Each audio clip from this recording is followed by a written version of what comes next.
बिहार के मुख्यमंत्री जी, अब आपने जब बात खोली दी तो मैं कह देता हूँ कि जब विपक्षी दलों ने तय किया दिल्ली में कि मैं उनका साझा उम्मीदवार बनूंगा राष्ट्रपति के चुनाव में, तो मैं कई लोगों को देश भर में फ़ोन कर रहा था।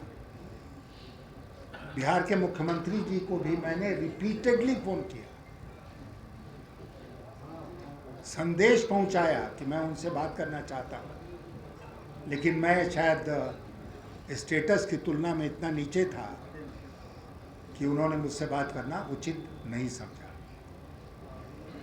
तो बात उनसे नहीं हुई। उनसे अगर बात होती तो मैं यही बात बोलता जो आज मैंने कहा है विधायकों को रात को। मैं मानता हूं कि नीतीश जी को बिहार के बारे में सोचना चाहिए, और जैसा मैंने आपसे कहा कि अगर एक कोई उम्मीदवार है जो बिहार से है, तो नीतीश जी क्यों बिहार के उम्मीदवार के पक्ष में नहीं आएंगे, ऐसा मेरी समझ में नहीं आता है। आपको मैं बताऊं कि जिस दिन द्रौपदी मुर्मू जी के नाम की घोषणा हुई थी, नवीन पटनायक जी जो उड़ीसा के मुख्यमंत्री हैं, उन्होंने साथ ही साथ घोषणा कर दी कि चूंकि वो उड़ीसा की बेटी हैं इसलिए वो उनका समर्थन करेंगे। इसके पहले आपको याद होगा कि जब प्रतिभा पाटिल जी उम्मीदवार बनी थी राष्ट्रपति चुनाव में, तो शिवसेना के लोग जो महाराष्ट्र में थे, उन्होंने भी पंक्ति तोड़ते हुए तुरंत घोषणा कर दी कि चूंकि वो महाराष्ट्र के हैं इसलिए हम उनका समर्थन करेंगे। अब अगर नीतीश जी बिहार का नहीं सोचते हैं, ब्रह्मांड का सोचते हैं, तो मैं नहीं जानता हूँ, लेकिन बिहार के बारे में जरा भी उनको चिंता है तो उनको एक बिहारी की मदद करनी चाहिए। 18 जुलाई को भारत के राष्ट्रपति का चुनाव होना है, और उसी सिलसिले में मैं आज पटना आया हूँ। आप शायद इस बात से भी वाकिफ होंगे कि पटना वो शहर है जहाँ मैं पैदा हुआ था, जहाँ मेरा बचपन गुजरा, मेरी जवानी गुजरी, यहीं पढ़ा लिखा, यहाँ के पटना विश्वविद्यालय में शिक्षक भी रहा,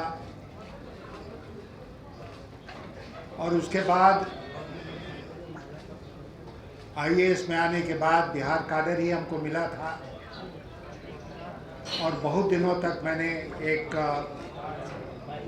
आईएएस ऑफिसर के रूप में अपनी सेवाएं दी थी इस राज्य को। यहाँ एक मोहल्ला है जिसका नाम है लोहानीपुर। पटना में आप लोग जानते हैं एक मोहल्ला है जिसका नाम है लोहानीपुर। तो लोहानीपुर में ही मैं पैदा हुआ था, और लोहानीपुर का ही वो लड़का आज भारत के राष्ट्रपति का चुनाव लड़ा है। मुझे बहुत गर्व है बिहारी होने का, और मुझे बहुत खुशी है कि आज मैं अपने जन्म स्थान पर अभियान के सिलसिले में आया हूँ। ऐसे तो हर 5 साल पर राष्ट्रपति का चुनाव होता है, लेकिन इस बार का चुनाव कुछ बहुत ही विशेष परिस्थिति में होता है। मुझे लगता है कि भारत की लोकशाही इतने खतरे में कभी नहीं थी जितना आज के दिन है, और रोज उसका एक नया नया प्रमाण हमारे सामने आता है। विधानसभा और लोकसभा ऐसे हाउसेज हैं, ऐसी सभाएं हैं जहां सीधे चुनकर लोग जनता के बीच से वहां पहुंचते हैं। और हर देश में जहां प्रजातंत्र है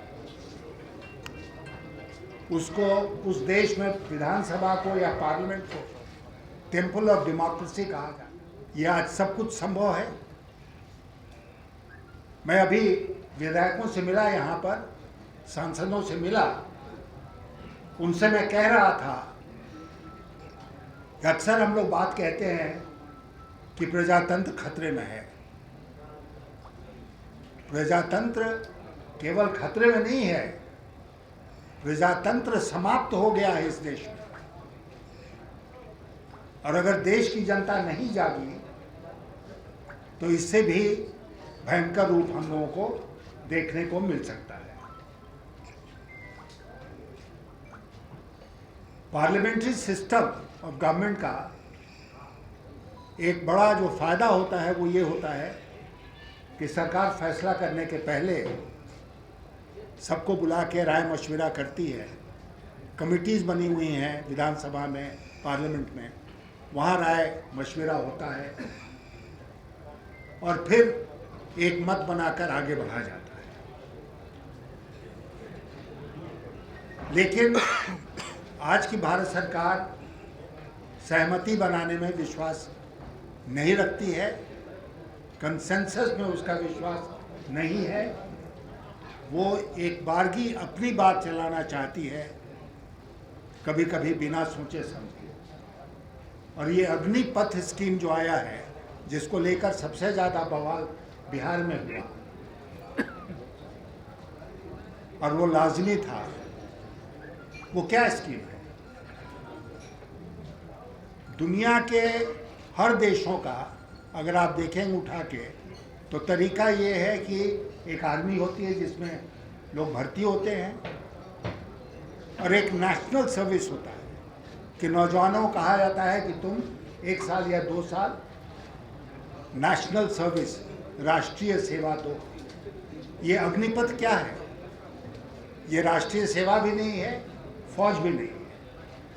4 साल के बाद वो नौजवान कहाँ जाएगा जिसको आज आप भर्ती कर रहे हैं अग्निवीर के रूप में? अग्निवीर जो है वो फिर सड़क वीर बनेगा, और उसके बाद इस देश के सड़कों पर जो उत्पात होगा उसकी शायद आज हम बैठकर कल्पना भी नहीं कर सकते। और इसीलिए मैं सारे विधायकों और सांसदों से, बिहार के सारे विधायकों और सांसदों से आज यहाँ से अपील करना चाहता हूँ कि वो अपनी अंतरात्मा की आवाज़ को सुने। राजेंद्र बाबू के बाद 60 साल के बाद अगर मैं चुना जाता हूँ तो बिहार का कोई व्यक्ति राष्ट्रपति भवन पहुँचेगा। 60 साल के बाद बिहार के लिए क्या अच्छा नहीं होगा? और देश के लिए भी अच्छा होगा। तो इसलिए मैं कह रहा हूँ कि अंतरात्मा की आवाज़ सुनिए और उसके अनुसार अपना वोट डालिए। मुझे पूरा विश्वास है कि अगर विधायक सांसद अपनी अंतरात्मा की आवाज़ सुनते हैं तो उनका वोट मेरे ही पक्ष में जाएगा। एक बात और मैं कहना चाहता हूँ, आज यहाँ पर आपने देखा कि 6 विपक्षी दलों के लोग इकट्ठे हुए हैं। मैं तेजस्वी जी को, जो प्रतिपक्ष के नेता हैं विधानसभा में, बहुत मैं बधाई देना चाहता हूँ कि उन्होंने विपक्षी दलों को एकजुट करने का काम यहाँ किया है।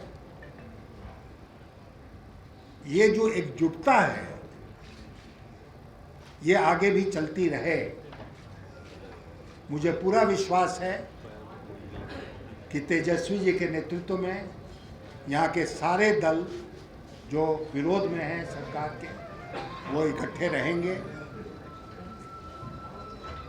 और मुझे कोई शक नहीं है कि आने वाले चुनाव में, चाहे वो लोकसभा का चुनाव हो, चाहे विधानसभा का चुनाव हो, बिहार की जनता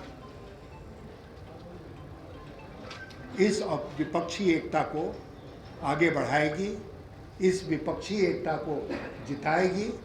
और जिन गलत लोगों के हाथ में हमारा देश, हमारा प्रदेश और हमारा संविधान चला गया है, उनसे देश की रक्षा करेगी। धन्यवाद। और वहाँ के सदस्यों को पूरी छूट रहती है कि वो अपनी बात बेबाकी के साथ सदन में रख सके। और इसीलिए आप जानते हैं कि सदन के भीतर अगर कोई बात बोली जाती है या कोई घटना घटती है तो उसका कोई जुडिशियल रिव्यू भी नहीं है। आज मैं आपसे कह रहा था कि रोज आक्रमण हो रहा है हमारे देश के प्रजातंत्र के ऊपर। आज जो लेटेस्ट खबर आई है, आपने देखा होगा कि बहुत सारे शब्दों को अब अनपार्लियामेंट्री, असंसदीय बना दिया। आप पार्लियामेंट में खड़े होके तानाशाह शब्द का इस्तेमाल नहीं कर सकते। आप वहां पर जुमलेबाजी शब्द का इस्तेमाल नहीं कर सकते। करप्ट, वहां पर कोई भ्रष्ट है ये नहीं बोल सकते। तो अब क्या दृश्य होगा जो 18 जुलाई से पार्लियामेंट सेशन शुरू हो रहा है, उसमें यही होगा कि एक सदस्य खड़ा होगा बोलने के लिए और उसके हर वाक्य पर सत्तारूढ़ दल के लोग और जो चेयर पर बैठे व्यक्ति हैं वो कहेंगे आप रुक जाइए, आप असंसदीय भाषा का प्रयोग कर रहे हैं। हर कदम पर रोका जाएगा और कोई अपनी बात नहीं कह पाएगा। इसी के साथ ये भी खबर आई है कि पार्लियामेंट परिसर के भीतर जहाँ पर कि महात्मा गांधी की बहुत बड़ी सी मूर्ति लगी है, अंबेडकर साहब की मूर्ति लगी है, वहाँ पर आप अब कोई प्रोटेस्ट, डेमोन्स्ट्रेशन, कोई विरोध का प्रदर्शन नहीं कर सकते हैं। तो मैं तो यहाँ तक कहूँगा कि अब सरकार को ये आदेश पारित करना चाहिए कि पार्लियामेंट का सदस्य क्या ड्रेस पहन के आएगा, कैसे बैठ जाएगा एक रो में, और उसके बाद उसके मुंह पर पट्टी लगी होगी, उसी तरह आएगा, उसी तरह जाएगा। देश के पार्लियामेंट का, संसद का, जहां मुझे भी बहुत दिनों तक रहने का मौका मिला है, इतना पंगु बनते हुए मैंने कभी नहीं देखा। मैं आपसे यही कहना चाहूँगा कि जैसे झारखंड मुक्ति मोर्चा ने समर्थन कर दिया, मैं तो अभी यहाँ से रांची जा रहा हूँ, लेकिन शिवसेना झारखंड मुक्ति मोर्चा की तरह उन दोनों बैठकों में थी विपक्ष की, जिसमें कि मेरे नाम के ऊपर सहमति बनी और ये बात तय हुई कि उनको बढ़ाया जाए। अब उनकी क्या मजबूरी है वो बताएंगे, लेकिन आप जानते हैं इस बात को कि इसमें मैं केवल भारत सरकार से एक पॉलिटिकल लड़ाई नहीं लड़ा। इस चुनाव में खड़े होकर मैं उन सारी शक्तियों के साथ लड़ाई लड़ रहा हूँ भारत सरकार की, जिसका लगातार दुरुपयोग भारत सरकार करती है, और मेरा इशारा ईडी, इनकम टैक्स और सीबीआई की तरफ।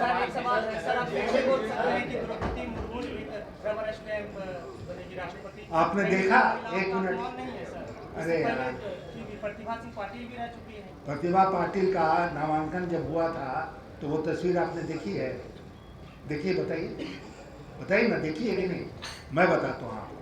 प्रतिभा पाटिल जी जब नामांकन कर रही थी तो उस समय के प्रधानमंत्री जी डॉक्टर मनमोहन सिंह उनके बगल में बैठे हुए, और वो अपना कागज़ उठा के खड़ी हुई और जो रिटर्निंग ऑफिसर है उसको उन्होंने अपना नामांकन दिया। ये रिकॉर्ड की बात है। इस बार आप चित्र देखिए जाके कि क्या हुआ। जब नामांकन हो रहा था तो द्रौपदी मुर्मू जी का नामांकन किसने दिया? Returning officer. पता है आपको? प्रधानमंत्री ने। क्यों उन्होंने खुद नहीं? हमने तो अपना खुद नामांकन दिया, सारे विपक्ष के नेता उस दिन मौजूद थे, सबके सामने हमने उठ के अपना नामांकन दिया रिटर्निंग ऑफिसर को। उन्होंने खुद क्यों नहीं दिया? प्रधानमंत्री ने क्यों दिया? वो जो एक तस्वीर है ना, वो चीखती चिल्लाती आने वाले भविष्य का संकेत। कह के मैं अपनी बात समाप्त करूंगा। नंबर 1 कि राष्ट्रपति का पद बहुत गरिमा का पद होता है। संविधान में उसको बहुत अधिकार नहीं दिए हुए हैं, लेकिन राष्ट्रपति का जो पद है, उसकी जो गरिमा है, उससे बहुत कुछ अधिकार राष्ट्रपति को मिल जाता है। वो प्रधानमंत्री को बुला सकते हैं, उनसे अपनी बात कह सकते हैं, ये बता सकते हैं कि सरकार कहाँ सही है, कहाँ गलत है। तो इसलिए राष्ट्रपति किस तरह का होना चाहिए, जो प्रधानमंत्री को बुला के फ्रैंकली अपनी बात कह सके, बेबाकी से अपनी बात कह सके। अगर राष्ट्रपति रबर स्टैंप है, अगर राष्ट्रपति प्रधानमंत्री के ही हाथों में कठपुतली है, तो फिर जाहिर है कि ये जो संवैधानिक दायित्व है राष्ट्रपति का, वो पूरा नहीं होगा। और इसीलिए आज के दिन का जो राष्ट्रपति चुनाव है वो महत्वपूर्ण हो जाता है। अगर इस चुनाव में कोई ऐसा राष्ट्रपति बनता है जो रबर स्टैंप है, तो फिर इस सरकार को गलती करने से और ज्यादती करने से कोई रोक नहीं सकता। मैं बिहार की धरती पर आज आया हूं।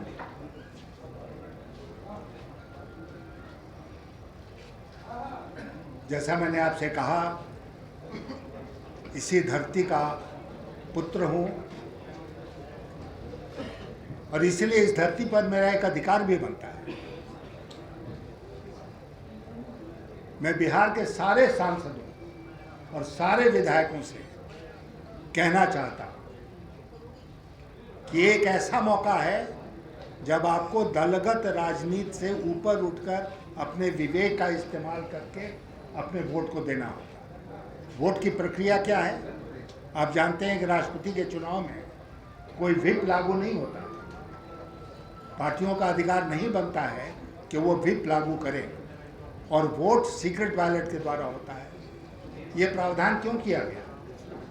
ये प्रावधान संविधान के निर्माताओं ने इसलिए किया कि वो चाहते थे कि जनता के जो चुने हुए प्रतिनिधि हैं वो इस चुनाव में कम से कम अपने विवेक का इस्तेमाल करें, अपनी अंतरात्मा की आवाज़ सुने और उसके अनुसार अपना वोट दें। लाठी की भाषा इसमें नहीं चलेगी।